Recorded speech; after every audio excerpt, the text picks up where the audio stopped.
kembali lagi bersama saya Vanita Firdianti. Di video kali ini kita masuk pada bab 8 yaitu Accessing Command Line. Di sini yang akan kita bahas yaitu mengenai 3 materi ya teman-teman, yaitu Change Language in Debian, yang kedua pengenalan basic terminal, dan yang ketiga yaitu password root pada Ubuntu. Oke teman-teman, jadi pada materi pertama ini saya akan mencoba mengubah bahasa pada Debian kita, yang mana pada saat proses instalasi di video sebelumnya saya itu menggunakan bahasa Indonesia atau bahasa saya sendiri. Nah, sekarang saya akan mencoba menggantinya ke bahasa Inggris. Di sini teman-teman bisa langsung running saja. Di sini kita harus login terlebih dahulu. Nah, di sini teman-teman bisa lihat ini itu masih menggunakan bahasa Indonesia. Jadi kalau kita menggunakan bahasa Inggris, tanggalnya itu bisa saja terletak pada bagian depan. Nah, langsung saja untuk kita mengubah ke bahasa Inggris, di sini kita mencari terminal. Kita klik terminal. Kita akan full screen saja biar gampang. Switch. Nah, di sini sudah full screen. Sebelum itu kita harus masuk ke root dulu, yaitu dengan perintah su lalu enter dan masukkan passwordnya atau kata sandi. Enter. Nah, di sini saya sudah berada pada root ya teman-teman.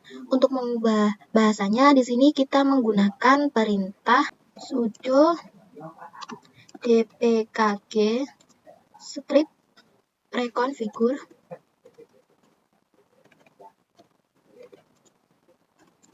spasi locales. Lalu di sini enter. Nah, di sini akan ditampilkan seperti ini ya teman-teman. Di sini kita bisa menggunakan tanda panah, arrow ke atas dan ke bawah. Untuk mengganti bahasanya itu kita dapat memilih pada locales to be generate. Nah, di sini saya akan mencari kode ID. Bentar, kita cari dulu. Nah, ini ya teman-teman. Kita sudah ketemu ID-nya. Untuk mengganti bahasa ke bahasa Inggris, kita harus mencari kode EN strip US UTF.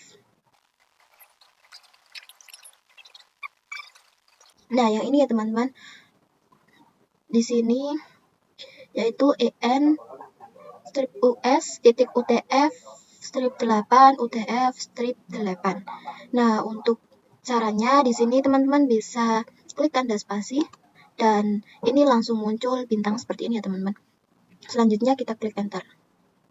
Lalu di sini teman-teman bisa arahkan pada keyboard tanda panah ke atas yaitu EN US UTF 8. Lalu kita enter. Nah, di sini sudah ya teman-teman. Untuk mengganti bahasanya kita harus pergi ke aktivitas ya teman-teman. Dan kita mencari pengaturan. Nah, di sini kita scroll ke bawah, kita masuk pada wilayah dan bahasa. Oke, di sini kita harus mengubah bahasanya ya teman-teman. Bahasa. Di sini masukkan kata sandinya terlebih dahulu. Kita memilih yang bahasa Inggris, lalu lakukan yang sama pada akun Anda. Bahasa Inggris. Lalu klik pilih. Nah, jadi seperti itu ya teman-teman. Di sini kita akan mencoba untuk meng-start ulang ya teman-teman. Coba kita akan start ulang. Matikan terlebih dahulu, lalu di sini kita start. Nah, di sini teman-teman bisa lihat sekarang bahasanya sudah berubah menjadi bahasa Inggris ya teman-teman. Di sini bulannya itu terdapat pada di awal ya teman-teman. Di sini kita coba untuk login. Sebelumnya saya sudah login ulang ya teman-teman. Di sini terdapat opsi untuk memilih pada penamaan file ya teman-teman. Saat kita ubah ke bahasa Inggris, kita diberikan opsi ya teman-teman. Saya akan menggunakan bahasa Indonesia atau bahasa Inggris. Nah, di sini kita update name saja. Oke teman-teman, kita masuk pada materi yang kedua, yaitu pengenalan basic terminal. Nah, sebelum itu apa sih yang dinamakan basic terminal itu? Jadi, basic terminal adalah suatu konfigurasi dasar atau perintah dasar yang sering digunakan pada OS Linux. Jadi, sebelum kita masuk ke lab-lab yang besar, dan konfigurasinya lumayan membingungkan, kita harus mengetahui dan menguasai terlebih dahulu tentang perintah basic atau dasar yang sering digunakan. Nah, selanjutnya teman-teman bisa langsung buka saja VirtualBox-nya. Di sini saya sudah start ya teman-teman, langsung login saja. Nah, langsung saja saya akan mencari terminal.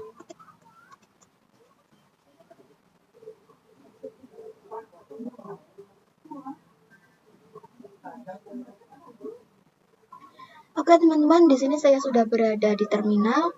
Jadi di sini itu ada nama ya teman-teman, nama, dan di sini ada nama setelah add dan nama sebelum add ya teman-teman. Di sini juga ada tanda lengkung. Ya, di sini juga terdapat tanda seperti dolar. Nah, di sini saya akan memperkenalkan mulai dari penamaan. Nah, jadi ini adalah nama atau username yang sering digunakan untuk kita login ya teman-teman. Nah, sekarang saya akan memperkenalkan nama setelah add ini ya teman-teman. Itu adalah hostname ya teman-teman, atau penamaan jaringan. Semisal Debian server ini berada di Jakarta dan saya sendiri ini berada di Pemalang ya teman-teman. Jadi nanti saya akan membuat Vanita ini dan kemudian memasukkan IP address-nya. Nah, di sini juga teman-teman bisa mengecek username teman-teman ya teman-teman dengan perintah woami atau woamai. Lalu kita enter. Nah, jadi ini ya teman-teman nama username saya yaitu Vanita. Nah, teman-teman juga bisa mengecek hostname teman-teman dengan perintah hostname ctl. Lalu enter. Nah, di sini itu terdapat static hostname ya teman-teman. Static hostname-nya di sini adalah Vanita dan ada icon name, ada chassis juga ya teman-teman. Ketika kalian menginstal pada perangkat asli atau real device, kemungkinan chassisnya ini akan berbeda ya teman-teman. Di sini chassisnya itu adalah VM. Nah, di sini juga terdapat virtualization ya teman-teman. Virtualization ini yaitu Oracle. Karena di sini itu saya menggunakan VirtualBox ya teman-teman. Jika kita menggunakan VirtualBox itu virtualisasinya di sini adalah Oracle. Dan kemungkinan kalau teman-teman menggunakan VMware itu virtualisasinya itu kemungkinan bisa berbeda ya teman-teman. Nah, di sini kita clear terlebih dahulu. Nah, sekarang saya akan memperkenalkan tanda lengkung ini. Jadi tanda lengkung ini itu menandakan kita sedang berada di home directory ya teman-teman. Coba di sini saya akan mengetikkan perintah pwd. Jadi perintah pwd ini untuk mengecek keberadaan kita sekarang ya teman-teman. Coba enter. Nah, di sini kita sedang berada di home ya teman-teman, atau home/vanita. Lalu saya akan masuk ke directory yang lain yang mana membuat saya tidak berada di home directory ini lagi ya teman-teman. Dengan perintah cd spasi /etc, lalu kita enter. Nah, ini merupakan perintah untuk masuk ke directory etc ya teman-teman. Nah, bisa kalian lihat ya teman-teman, di sini tanda lengkungnya sudah tidak ada karena saya sudah tidak berada lagi di home directory. Nah, saya akan mencoba lagi untuk kembali ke home directory dengan perintah cd spasi /home/vanita. Lalu di sini kita enter. Nah, di sini tanda lengkungnya sudah ada lagi ya teman-teman karena saya sudah kembali berada di home directory. Oke teman-teman, selanjutnya saya akan menjelaskan lambang dolar ini ya teman-teman. Jadi lambang dolar ini merupakan penandaan hak akses. Ketika terdapat lambang dolar ini menandakan hanya memiliki hak akses user biasa. Jika teman-teman terdapat lambang seperti ini,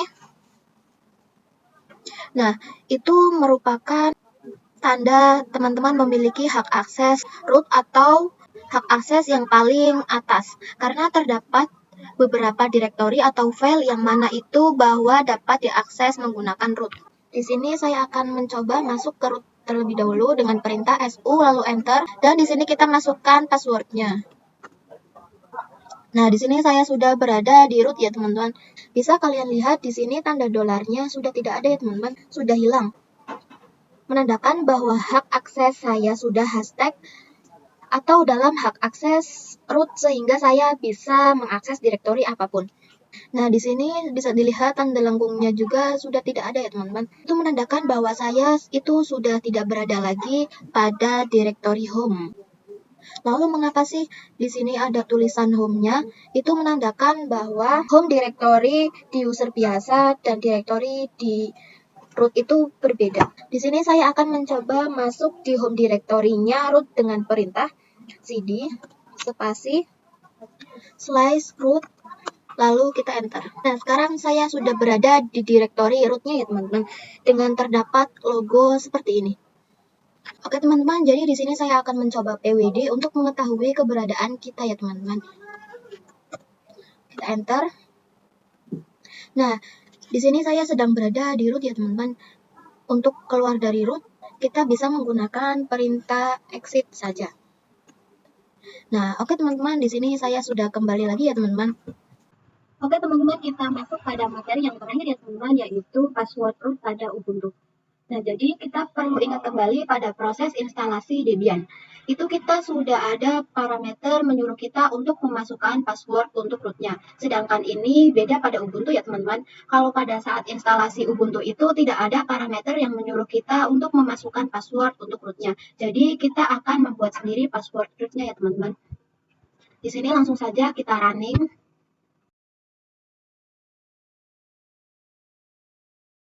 Lalu seperti biasa jika sudah masuk kita login terlebih dahulu. Oh ya teman-teman, di sini saya menggunakan laptop teman saya teman-teman.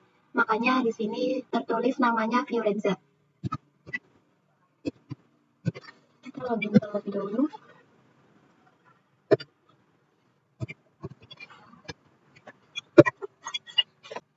Kalau di Debian kita menggunakan perintah su. Kemudian kita bisa memasukkan password untuk rootnya ya teman-teman. Sedangkan pada Ubuntu kita belum tahu password dari rootnya kita itu apa. Jadi di sini kita nggak tahu mau masukkan password apa karena kita belum membuat password untuk rootnya.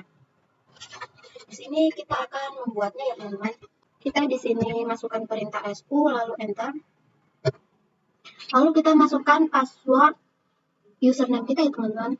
Seperti biasa. Nah, di sini saya sedang berada di root ya teman-teman. Nah, untuk membuat password rootnya kita bisa menggunakan perintah sudo